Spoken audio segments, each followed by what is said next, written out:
Hey everyone, thanks so much for joining me for Chronicles and Collecting, where I'm going to open the Robot Spirits MSN02 Zeong from the original Mobile Suit Gundam. This figure came out in December 2018 and was a premium Bandai exclusive, retailing for 12,000 yen or about $107 US at the time. So a few weeks ago I finished the white base hanger and launch deck, which I really liked, and I was kind of looking for something else that was sort of similar to that. And I think in Robot Spirits, about the only other thing is the Zeong versus RX-78 2 kind of final battle version. It does have some parts where you can kind of show their battle and stuff like that, so I thought I would check it out. I've kind of had these sitting in my closet for a little bit waiting to be opened. So yeah, a lot of cool accessories. There's another hanger bay you could use for the Zeong, or you can set up sort of some iconic poses from the final battle. Lots of different accessories and nameplates and all this kind of stuff. So I'm really excited to get into it. There is so much stuff in this box, it's kind of ridiculous. Let's just start kind of going through it. So we'll start off with the actual figure itself, which is the Zeong. Very famously does not have any legs. They actually did make a figure of the perfect Zeong, which is basically the same thing, but with the legs, and that's actually a markings plus version or whatever, but it doesn't come with kind of all these cool little accessories to kind of recreate all the scenes, so I went with the regular version, but maybe I'll check out the special markings version at some point. So here's some like effect parts. We got a few of those. Then here's the actual stand for the Zeong itself, which is obviously kind of going to need this other stand because the figure itself is just sort of so huge. We have the wire effect parts, kind of similar to what we saw with the Saicom Zaku. Here's a slightly smaller one. And those are wires which you can adjust them. Oh, this is a cool effect part. Rather than kind of have all the beams separate, just kind of has them all in one. Then there's a bunch of like damaged parts. I believe this, I want to say is for the arm, but I could be wrong. This is like damaged from the skirt. It's been probably about a year since I've watched the original Gundam, but I'm assuming that all these damaged parts are accurate to the show. I think these are for the eye here, looking in different directions or whatever. So you got a few of those parts. I got a bunch of hands. All right, so let's put that to the side for a second. And here's just more effect parts. Now some of these effect parts are for the RX-78. This is kind of the like very iconic kind of final shot from the RX-78 when it's like destroying the Zeong. These look like either blaster or vernier effect parts. I'm just going to zoom in on these. I'm not going to look at each one individually.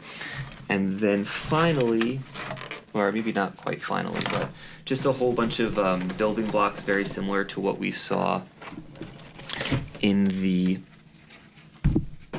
white base hanger bay and stuff like that. So you could basically, like I said, there's a few different ways you could do it. You could either make the hanger bay for the Zeong when they're kind of like showing it to Char, or you can make kind of the iconic pose where the RX-78 Gundam is, shooting and its head's blown off or whatever, and it's, destroying the Zeong. I'll probably go with that pose. Tune in next week for the unboxing of the RX-78. Just take a quick look at some of these pieces. Nothing, super exciting here. They're just kind of those similar kind of Lego building, not Legos, but they're kind of building blocks for putting together the different sets. These are just some stands for some of the nameplates, so we can pull those out real quickly as well. And I think these are for recreating, well, they're for a few different things.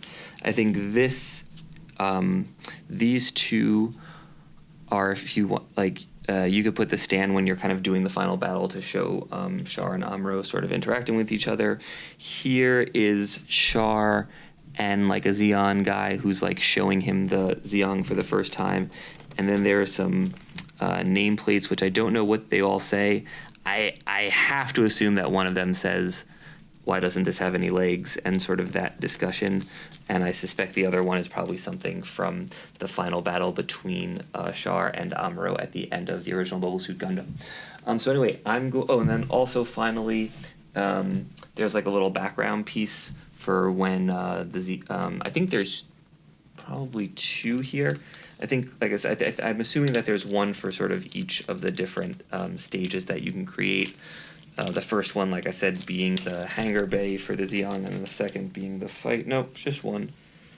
This one looks like from the kind of asteroid where they fought, so I don't know what you would use for the other one, but maybe I'll figure it out as I'm putting it together.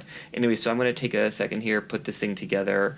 I obviously won't be doing it with the RX-78. I'll add that in when I do it next week, but we'll take a look at just the Zeong itself.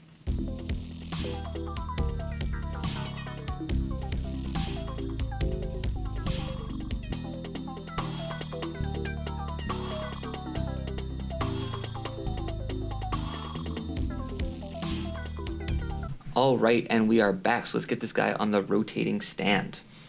Hopefully it'll work this time. There we go. This figure is awesome.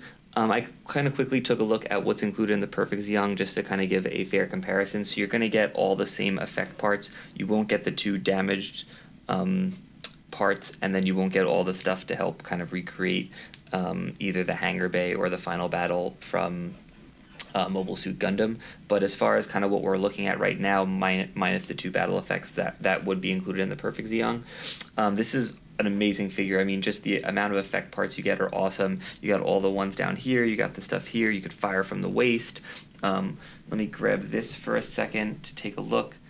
Just sort of what I did here with the arms. So even the arms have effect pieces right there to kind of show them. You get these 2 to show all the things firing. You got the wires.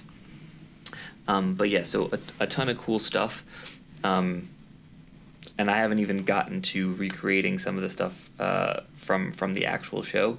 Another kind of cool thing is you can't quite, let's see, let me get it underneath here.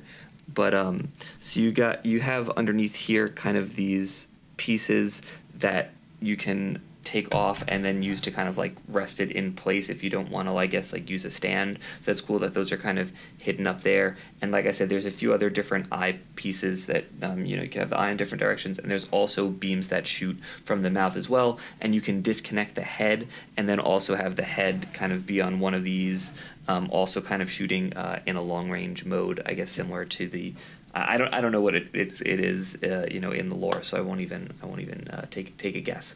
Anyway, thanks so much for checking out this video. If you enjoyed it, I'd really appreciate a like or subscribe. If you didn't, tell me about it in the comments. If you want to see something else, either with this figure or something else, let me know about it in the comments, and I'll see what I can do. I'm doing anime reviews on Thursdays this week, reviewing a show called Call of the Night. Would definitely recommend checking it out, even though it is not related to mech or super robot anime.